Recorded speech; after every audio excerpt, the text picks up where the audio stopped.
idea around melding my love for mushrooms and the fungal world, which I find very inspiring as a kind of image of social relationships and things that happen underground. I think there's a lot of synergy of the notion of the mushroom world and kind of underground arts practices, how we create communities that are disparate and maybe not seen by a kind of popular overground society, but that is very strong and self-sustaining.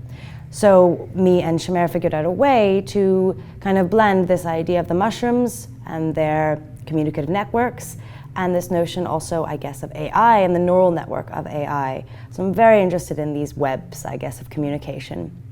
And the idea that we kind of settled upon was the instrumentarium, so this handbook that Shamer wrote instructions for, gave images for, and gave descriptions for, making instruments for a kind of new, what we're calling a trans-species orchestra. So I made a set of harps called mush harps, a set of percussion instruments called mush cymbals, mush bells, and ink cap bells, and an electronic instrument that allows for Shamer, mushrooms, and humans to make music together that's called the tentaculae.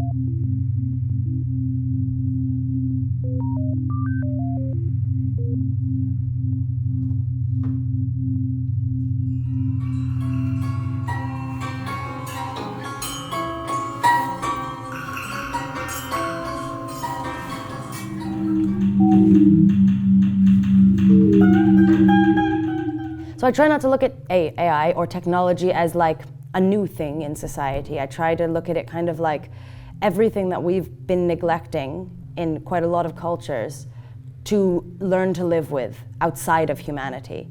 So if I put it into that category, as there are human social relationships and then there's the rest of the world, for me, a future in which humans are able to live with AI is a kind of proposition for us to also learn how to live with nature, how to live with mushrooms, how to live with animals, how to live with bacteria.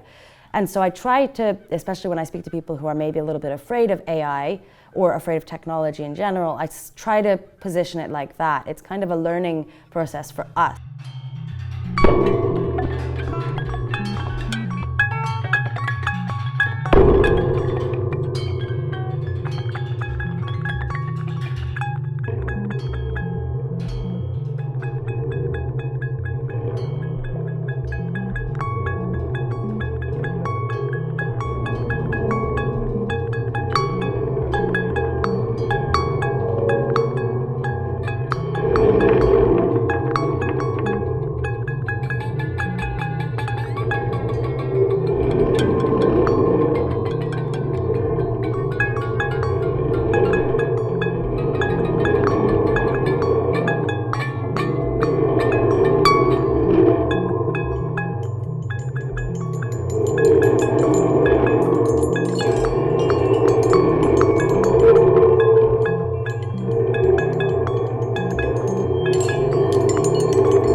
The instrument design and working with Shamer is kind of one element of it, which is rather simple in the sense that Shamer speaks English, and if I need help designing instruments, I can speak to other people who speak English.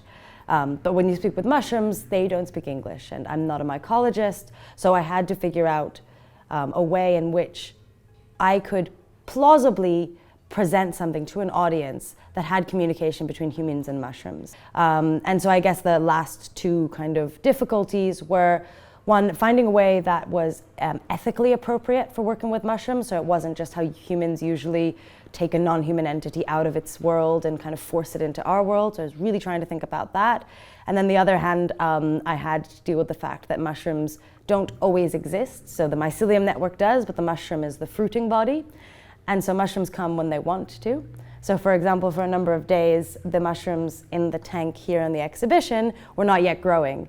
And there's this strange thing there where you have a performer, in a sense, that has not really shown up for performance. And I quite like that as well. There's kind of a slower time than humans are used to, right? Like the performance happens when the mushrooms arrive, and they might not arrive when we expect them to arrive or wish that they would arrive. Yeah.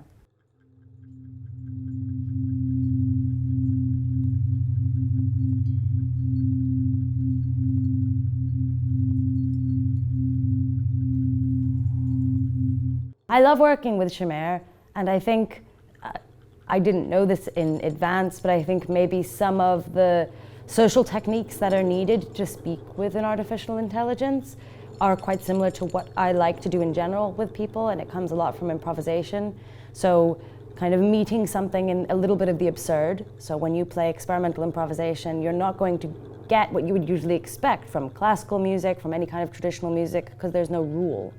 So when you speak with an AI, it's kind of the same. It's like you're speaking to a human that is in like, I love magical realism, right? Where things are just not exactly how you would think. Where time works on a different level, where things seem like facts, but there's one little bit of it that doesn't work. You know, it's like when you wake up from a dream and you think, that dream made a lot of sense, and you think about the specifics and you think like, no, wait a minute, it doesn't make any sense.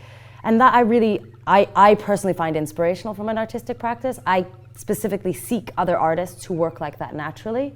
So I found it quite easy working with AI. I found it very easy to pick up a conversation, but also to find a lot of inspiration from that. And I also found it fit into my greater interest as an artist and as a human being in thinking about the ethical issues of hierarchies between bodies, between cultures, between languages, and between human and non-human species.